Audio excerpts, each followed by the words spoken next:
My name is Rachel Maldonado.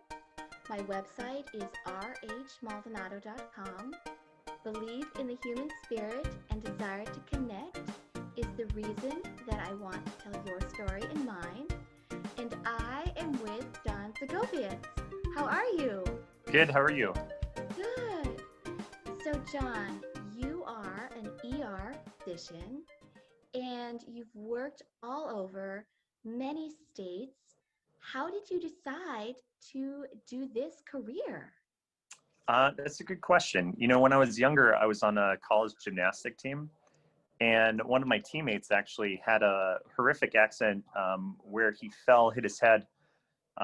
He was unconscious, and the paramedics showed up, and they acted like it was nothing. They'd seen this before. They were chewing gum, and I remember them putting in IVs and just taking him away to the hospital. I said, "Man, I really want to be these guys."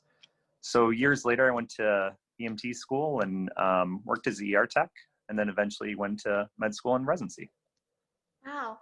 So, when you were an ER tech, did you get a taste of emergency medicine and you were around, ER physicians? Did that make you want to do it too? It did. I think it really solidified it because I was able to see it firsthand. It was Mm. back in the 90s and 2000s when, the ER show was on and everyone was seeing it that way. But being there first, hand and seeing it I said, wow, this is really what I want to do. And then your journey to getting into medical school and residency, because you've been wanting to do this for so long, how did that feel when you actually met that goal? It was interesting, getting into medical school it was a longer journey. I was a non-traditional student and went through different, degrees and training in different jobs. So when I got to medical school, it was a big impact on me, obviously. But then residency, getting into emergency medicine was kind of like checking all the boxes and saying like, this is just where I want to be. Wow. So you are one of those rare souls that you are exactly where you want to be in the Yeah, career that you really love. yeah, Wow. absolutely. So you've worked all over a lot of places, a lot of hospital systems. And was there any kind of situation that threw you or that was, especially fun? Um, there's always quite a few, and sometimes it's hard to remember stories. But you know, one day we had they had paged overhead. They needed a doctor to the front entrance, and usually when that happens, is you're either the only physician or there's another one on. That day, I was the only physician, and you kind of gauge on what's going on or what emergency is by how others are reacting. So in any ER, you have new nurses, kind of recent grads, or you have kind of the seasoned nurses. So I tend to gauge on how the seasoned nurses are reacting and saying, if they're running and they look scared, then I know something's up. So I saw the seasoned nurses kind of hustling a little bit. And when I got up there, I realized there was a baby or there was a woman delivering in a car in the front entrance. So when I went up there, one of the other nurses was there, and we have a kit called the precipitous delivery kit. So I asked for someone to get that, and she was in the front seat, and we just kind of moved the chair back. And as the baby was coming out, the cord was wrapped around the neck, so we had to kind of get in there and move that quickly. And then once we got the other kit, we were able to kind of use the tools and clamp the cord and cut it and deliver. And the baby was healthy, luckily, and doing well. And then we took care of mom too, and then got a stretcher and got her inside. Wow. So when you deliver a baby in the parking lot, does this just feel kind of different or this is just regular day in the life? It's kind of a blend. After doing this for a couple of years, it's in it. I would say the biggest impact is our job sometimes can be pretty hard. And so when you see this, it is somewhat run of the mill depending on the day, but other days it's very positive because, we have a lot of negativity right now. And, it's nice to have that positive impact for us as well as the team because it lets us come together and really do something meaningful. Yeah. Well, I mean, if I was at work which I do not belong in an ER by any stretch. But you know, if there's a baby in a parking lot, I think it would be just the most exciting thing to happen. Yeah, You know, so, you know, just from the outside looking in, it sounds really fun. yeah. No, it was good. It was good. Wow.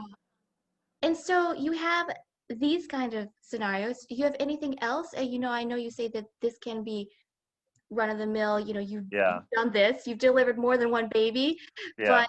but is there anything that, you know, throws you? Um, yeah, you know, in emergency medicine, you kind of train for the unexpected. Mm, And sometimes in our days, we get a patient that really you have seconds to really intervene, which makes emergency medicine exciting because, you know, by the end of that kind of patient encounter, you know, like, wow, I've really done something. And I did have a patient that came in that had what's called a pulmonary embolism. That's a blood clot in the vessels, kind of leading out from the back of the heart going into the lungs. And what happened was she had such a large clot, it caused the heart to fail. So what had happened was the paramedics had brought her in, and she was talking and, you know, relatively stable. And then her heart suddenly stopped. So in that moment, obviously, as a team, you quickly intervene. But the benefit too to being trained as the ER physician is we use ultrasound quite a bit too. And so you're able to utilize another tool quickly to help you diagnose what's going on. So I was able to look at the heart through the ultrasound and say, you know, this is probably a clot that's causing this. And we push the medication that's a very potent blood thinning medicine. And so in that moment, you know, her heart had stopped and there's a clot blocking it, but that medicine was given right at the right time.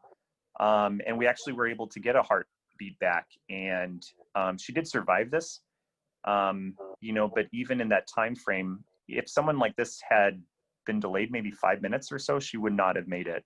And a lot of people, when this happens at home, is they just don't survive this. So it was just the right moment, the right place, right time. And we had a good team together and we were able to save her. So, you know, that moment was really impactful for us too, because you train for those moments. So, oh. So I can't even imagine how you have a moment where you have seconds, minutes to save mhm. life. And you do this a lot. And how how do you with this? I had, you know, throughout the years, I think it's so important to have a good advisor and someone that's in your life and kind of guiding you. And, you know, I had people over the years, and what they said was always remember it's their emergency, not yours. Mm. And so when you go into kind of every patient encounter, you know, you never really see a ER doctor run. Oh, Because, really? yeah, a lot of times TV's kind of steered us wrong, but you walk into the room because you want to gain a quick assessment of what's going on. And if you always remember, you know, it's their emergency, not yours, you take a moment to kind of pause, because no matter what, I mean, we're always a little fearful of what's going on or what's going to happen. That's just human nature, but we kind of revert back to your teaching, right, and your training, and you say, okay, you know, I'm trained for this. We're trained as a team, and you take a moment, and then you start, you know, working together to help that person. Wow. I really like that. That piece about taking a moment. Yeah, You use it as an ER physician, but I feel like that is solid advice for everyone. yeah, Whatever crisis you think you're having, yeah, just take a moment. yeah. Yeah. Wow, that's really good advice. You know, every day when someone comes to the ER, you know, usually it's one of their worst days. And Hmm. for them, it's hard. And, you know, for us as a team, as we're working to see as many people, you know, as we can and help them appropriately. And so if we sit down and just kind of take a moment and say, you know, we're here for you. How can we help you? And let them kind of pause on it. It means a lot. Yeah, wow. So, Jon, this is very interesting, your stories. And I know that right now we are in a global pandemic, COVID-19, and you are in the ER. So you are the front line of defense. And Yeah. how has that been for you? It's very different as a team, because, you know, one is we wear so much gear throughout the day. And The so, PPE? yeah, and it makes it a little different, because I've noticed too, you know, especially with your older population, is already when they're hard of hearing and you have two masks on and a face shield and everything, we've had to kind of adjust how we talk to people. And then also just our distancing, right? Because, before, if you were a little more hands-on approach, is you have to be a little bit more standoffish and wearing gloves and gowns and things like this. So it's definitely changed our patient physician interaction, but also as a team, because, we've seen some really sad cases too. And we've done a lot more to try and work as a team, to really say, how can we help each other through this? And you see kind of the benefit and the good too come out of people, because it is a hard time for everyone around us. Wow, I really like that because it's the hardest time, medical cases, it's global, it's all over the country.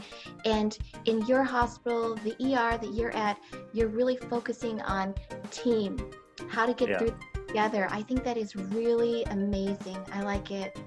Yeah. So Jon, I have one last question for you. Okay. What makes you feel alive? Several things. I think the biggest part is, like we were saying earlier, is getting to do the job you love. It was a long journey, obviously, to get to where I am.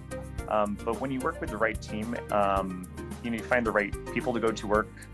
You work in a high stress environment, but if you surround yourself with the right team and you are comfortable in your training, you feel like you're doing something good in life. And you go through your day and you say, wow, I made a difference today. Yeah, well, I like it. Well, Jon, thank you so much. I really appreciate it. And I love your thanks story. for having me. Thank you so much. Thank you to Kate Wolfer for technical advice and Linroy Palmer Coleman for music.